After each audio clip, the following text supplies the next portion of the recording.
Hello à tous, c'est MeloGP et on se retrouve enfin pour le premier résumé de la saison, le résumé des essais du Grand Prix du Qatar, c'est parti.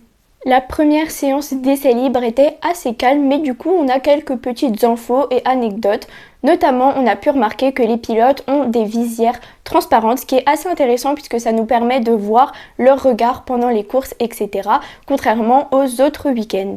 On a appris que Maverick Viñales a perdu 4 kg durant la trêve hivernale pour avoir une meilleure motricité et espérer que le pneu tienne plus longtemps, s'use moins vite pendant les courses. Alors les autres pilotes n'étaient pas forcément convaincus, mais si ça peut lui faire plaisir et pourquoi pas l'aider, c'est tant mieux.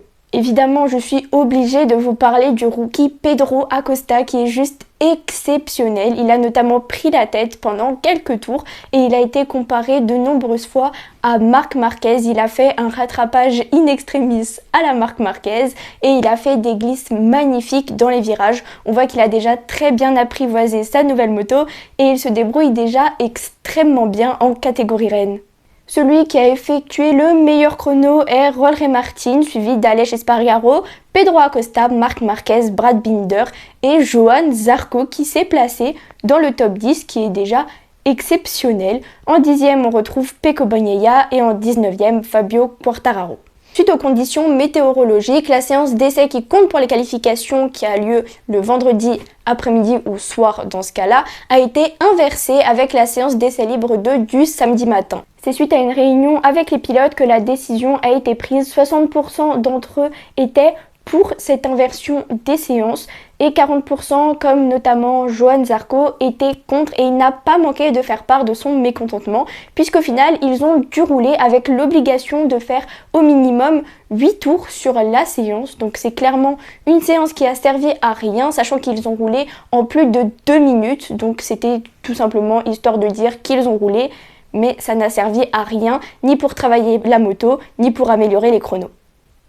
Jamais une séance n'a été inversée avec une autre, c'est une grande première pour le MotoGP et depuis 2017, aucune séance n'a été annulée au Grand Prix du Qatar.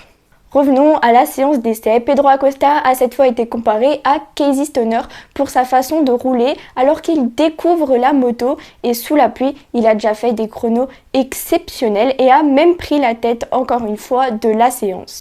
Il a terminé à nouveau avec le 3e chrono, juste derrière son coéquipier Augusto Fernandez et Marc Marquez qui avait pris la tête à la fin de la séance en 2 minutes et 6 secondes. Lorsque Jorge Martin était dans son box, on a pu remarquer qu'il parlait d'un problème de visibilité, notamment à cause de la pluie. Et on a pu voir que les motos étaient assez sales à cause de la poussière qu'il y avait sur la piste. Passons maintenant à la dernière séance d'essai qui a eu lieu donc samedi matin et qui exceptionnellement a compté pour les qualifications.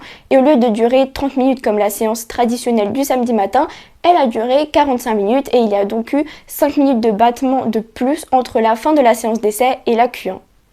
Mais comme toujours, avant de parler des essais, quelques petites infos. On a remarqué que chez GasGas, ils ont un châssis en carbone. Ce n'était pas prévu à la base, mais finalement, ils ont également un châssis carbone, comme les KTM officiels, ce que GasGas n'avait pas la saison dernière. Dernière petite info avant de passer aux essais, la pression des pneus, suite à la demande des pilotes, elle a été baissée. Au lieu d'être à 1,88 bar, c'est maintenant 1,80 bar, mais attention, les sanctions sont beaucoup plus dures.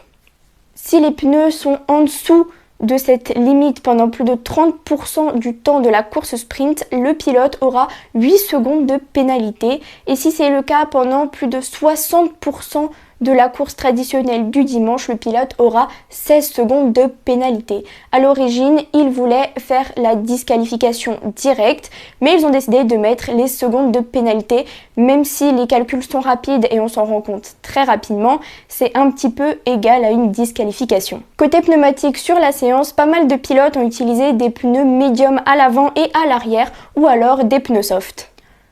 Lorsque Maverick Viñales rentrait dans un virage et a commencé à freiner, de la fumée est sortie de sa moto et il a donc dû rentrer au box. Il y a eu seulement 2 chutes, celle de Pedro Acosta et Jack Miller. Côté Aprilia, on a pu observer qu'ils étaient très forts et que ces machines marchent très bien sur cette piste, que ce soit les Aprilia officielles ou même les Aprilia Trackhouse qui ont d'ailleurs des motos d'usine. Donc dans le top 10 des pilotes qualifiés directement en Q2, on retrouve les frères Marquez, les deux Aprilia officiels, Jorge Martin, Fabio Di Gianantonio, Brad Binder, les deux pilotes Ducati officiels et Pedro Acosta. Vous l'avez donc compris, malheureusement pour nos Français, Johann Zarco et Fabio Quartararo, ils ont dû passer par la Q1. Voilà pour le résumé des essais du Grand Prix du Qatar et on se retrouve tout de suite pour le résumé des qualifications et de la première course sprint de la saison.